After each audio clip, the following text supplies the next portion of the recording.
Welcome to the Toffee Blues, your source for all things Everton.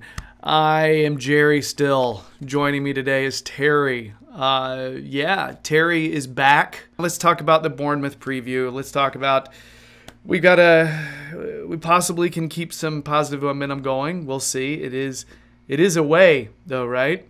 It is an away match. Is that what we're talking about here? They're currently 15th in the table, 1-1-2 with 4 points. Recently in the league, they lost 3-1 to Leicester. Before that, lost 3-1 to City. And before that, had a 2-1 win over Villa. Somewhere wedged in between there, they won in penalties over perennial Goliath Forest Green Rovers, who, this is just me, I don't know a lot about Forest Green Rovers, so I'm going to educate myself. I don't want to, no disrespect for Forest Green Rovers there. I'm going to learn about you now. Vegan football club. Are you serious? Yeah. It sounded like you just made that up. Is it? Oh, that's awesome. You know what? Yeah, vegan. That's fantastic. I'm a fan now. That's all I know, but that's true. That's what I know. That they're it's officially a non-brand. That's the point. Forest Green Rovers, vegan football club. Wow. Okay, that is. I didn't know that was a thing, and now we know that's a thing. And they took Bournemouth to penalties. It looks like the vegans still need to get a little bit better at their penalties. All right, so currently right now out for Bournemouth, Brooks, Arter, Defoe, Francis, Gosling, Kelly, Stanislas. So Chris Mepham, I think, is right around like 75%, and Adam Smith is about the same. So this potential possible starting lineup could be some people who are out here. All right, but let me rattle through this, and then I'm going to hand it off to Terry, the baton of, hey, talk about Bournemouth. Ramsdale starting in goal. Adam Smith, Chris Mepham, Steve Cook, Nathan Ake, Fraser. Every time I say Fraser, down goes Fraser every single time. I can't help it. Lerma, Billing, Harry Wilson, Callum Wilson, Josh King. Okay, they tend to go either a 4-4-2, 4-4-1-1, and every once in a while, I know against City they ran a 5-4-1. I don't think they're going to do that against us, though. I think they'll start with Josh King and Callum Wilson up top in some fashion. All right, so Terry, what about Bournemouth is a concern besides the fact that it's an away match and we have trouble sometimes getting a little mojo going? Well, it's just Bournemouth, isn't it? I'm very much looking forward to being ahead 3-0, only to draw 4-4 at the end of the game. It tends to be the way these matches go. This will be the biggest test our centre-backs have probably had yet as a pair, because as good as Keane and Mina have been together, they haven't had to deal with, pacey forwards. Not really. They've had Delafeu, who, whilst he's quick, he's not very strong. I think Callum Wilson and Josh King will give them a real test. Bournemouth, as a team, they open up, they play, very attacking football, so that could, help us as well to, play on the break. We're away from home, really, get Keane on Moise Keane on the ball, run into space, Richarlison, maybe even a Iwobi. I mean, I'm assuming it's going to be, providing everyone's fit, our same team had started against Wolves. I tell you one thing, it's not great to admit, but I am worried about Harry Wilson. He's obviously, he looks a good player. He's an on-loan Liverpool player, so he's obviously going to be, good for a goal against us. That always seems to be the way these things go. So, but forget who he's on loan from. He does look a good player. He scored a great goal the other day. But that's the main thing about Bournemouth all the time. They've got real pace and real quality up front and can hit you. You've just got to, box clever with them. Don't try and have a, go toe-to-toe on that sort of account. Don't try and have a free-flowing tactic, open up yourself on their ground, because you'll end up with these games that we had under Martinez, we've had under Silva now, where we just end up with high-scoring draws. You've got to be a little bit more crafty. You've got to try and play in a style that will work best against them. And I think, so hitting them on the break, containing their attacks, playing a little bit deeper than we usually do. That may be the way to go. I mean, I'm not sure, but got some good players. I mean, I'm assuming, I think a few people are as well, that Nathan Ake will probably go back to Chelsea in the summer, because Ketsuma's not really working out so far, is he? And I'd be happy for them to get Nathan Ake, because I believe they've got like a decent buyback clause, and yeah, if he goes there, Zuma could come home to us. So let's hope so. Yeah, that'd be nice. Somehow turn this into a Zuma video. Let's talk Zuma. Yeah, I don't know why I did that. I sort of made my point about Bournemouth and then just sort of tried to slyly take us into a transfer segment of that. I don't know. I've come too early for that as well. That's for January, but I'm a few months early for that segment. So I like the idea. I wish you could start like just gradually weaning like every single one of our segments towards something you like a lot. So like every single one of our segments we end up talking about Sopranos like every single time. Yeah. But I was thinking, he didn't ask me this. Why am I talking about this? Hey, it's allowed. You're allowed to chant tangents, man. Tangents, very human thing. It's all about circling back, though. Additionally, we may see Jordan Ibe and Solanke. Bournemouth does a lot of business with the Reds. Or you could see Sermon coming in. But it's hard to say. That's one thing about Bournemouth that I feel like they're not. I feel like they play a little bit more free flowing, a little bit more attacking football than a lot of the the teams that are ranked a little lower right now. Which those teams that kind of bunker back and just absorb our pressure, those are the ones we tend to struggle against, or we have in the past. I'm not sure if that's what Bournemouth brings. You know what I mean? Like, I'm not sure that they're going to be doing a lot of that. So I'm hoping that we kind of just immediately take advantage of their kind of attacking mindset and try to slip one in, decently early. But again, like you said, Terry, I feel like with Bournemouth, it's a matter of, gosh, there was that one where we scored late and we were feeling good about life and we celebrated, and the celebration extended onto the field.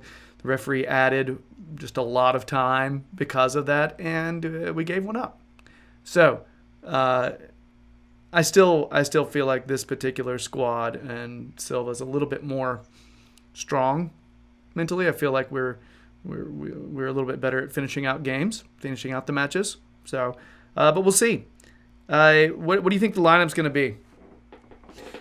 I want to lead really quick with the fact that I saw somebody pointed out the fact that Everton accidentally put out a tweet. It was like a test thing, and it had their team news on it.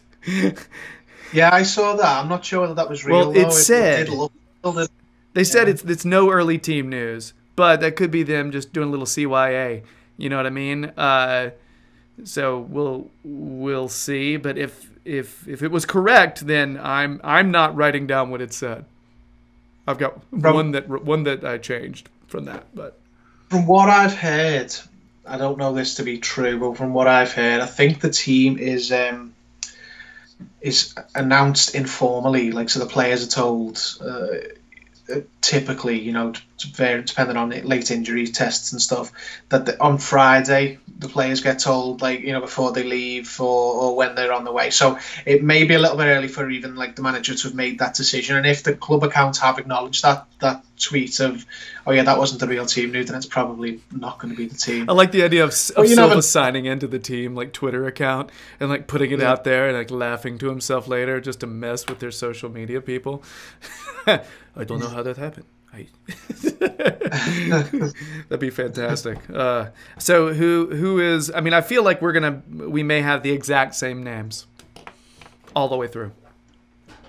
We're definitely going to have the exact same names. It's going to be the exact same names that the manager picked against Wolves. So Pickford, Coleman, Keane, Mina, Dean, Delph, Gomez, or Gomes, Richarlison, Sigurdsson, Iwobi, and Moise Keane. That's what I got. Yeah, nothing new there.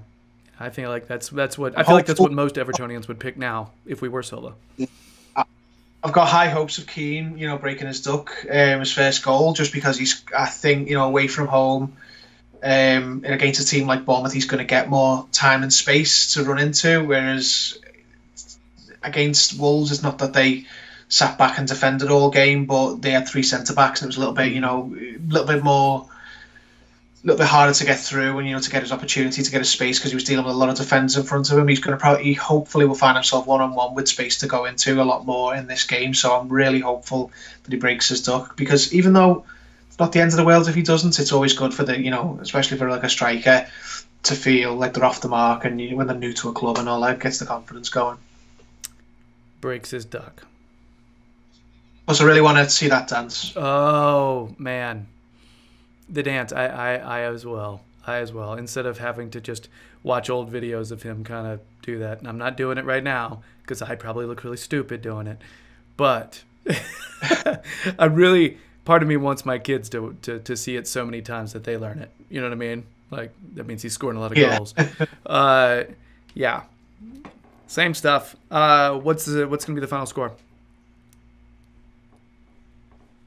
I mean, probably 5-5, but I'm going to go with 3-2 Everton. I think they'll put some, at the same as the last game, I think they're going to put some on us, but I think, with the players like Iwobi, Richarlison, Keane, I think we've got some attacking threat, and we're gonna squeak it. I'm going 1-0. I have no idea. I don't even know what I'm thinking against Bournemouth, at Bournemouth. Normally there's a lot of goals. I'm just saying 1-0. I don't know. We'll see. Yeah. I had a lot of faith in our defense earlier in the season. You know what I mean? We were sitting there grabbing clean sheets and stuff. I'm just wondering when that's coming back.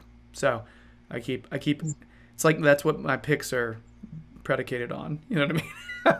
It's all based on that early stuff instead of recent. The recent stuff is a blip. That's the aberration, right? We'll see. I don't know. It could be this is the reality. So, okay. And are you hoping Keane gets a goal, or are you predicting Keane gets a goal? I'm going to predict Keane gets a goal. I'm going to go with Keane, Sigurdsson, and Dean. I go for a couple of set piece goals. Dean's maybe another free kick, Sigurdsson from distance, and then Keane. Maybe not in that order, but yeah, fancy that. I'm hoping Richarlison has a good game over there after that silly red card last year. Yeah, you know what? Completely forgot about that. I'd like him to get one of the goals instead. It made me so nauseous watching that, because the thing is, the fact that he got close and kind of nudged. I saw that in another game, like after that, and the player got like a yellow, and I was just like, you know what I mean?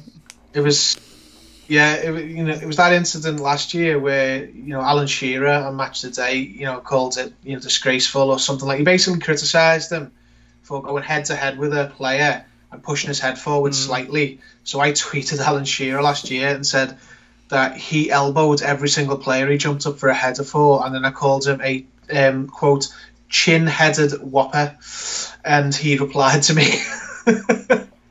He replied to me saying, your own manager even agreed that it was a sending off, which, is beside the point. My point wasn't that it wasn't a sending off. By the letter of the law, it was, and the shithouser he got him. My point was, how can you call a player a disgrace for going head-to-head with someone when you were one of the dirtiest players with sly elbows into ribs every time you jumped up? But because he'd replied to me, and satisfying as it was to see that to have proof that he'd seen me call him a chin-headed whopper, I had for literally a day and a half just Newcastle fans, like angry Justin Bieber fans, just replying to me, calling me every name under the sun. And I was like, okay, your hero doesn't like me. It's boring now. And when I called them like Justin Bieber fans, they all sort of calmed down and stopped. But it took literally a good, 24 hours plus for it to That's a hell of a way to wrap up this video, Terry. I like that. That is great. It's nice when you insult someone who's famous and they see it. They've seen it because they've replied to the tweet. It's a small joy. Chin-headed whopper. Yeah. There you go. All right, so we're gonna end with that. So that's it for our Bournemouth preview. If you're digging the videos, please subscribe to the Toffee Blues YouTube channel. We'd sincerely appreciate it. If you want more Terry, check out Liverpool Echo fan Gerry, where they print his words. Whatever he types, they put it on there. It's pretty wonderful. Keep it on his Twitter. He'll tell you when that's going on there, and when and you never know, you may catch him insulting a Newcastle legend. Yeah, remember, chin heads. All right, there you go. All right, so oh, and you know what? Also, hug him for that. Give Terry the big hug love in public. It just needs to happen. All right, that's it. That's all I got. We're gonna move on. We got a Jink Tosin video coming up. Stay tuned. Bye.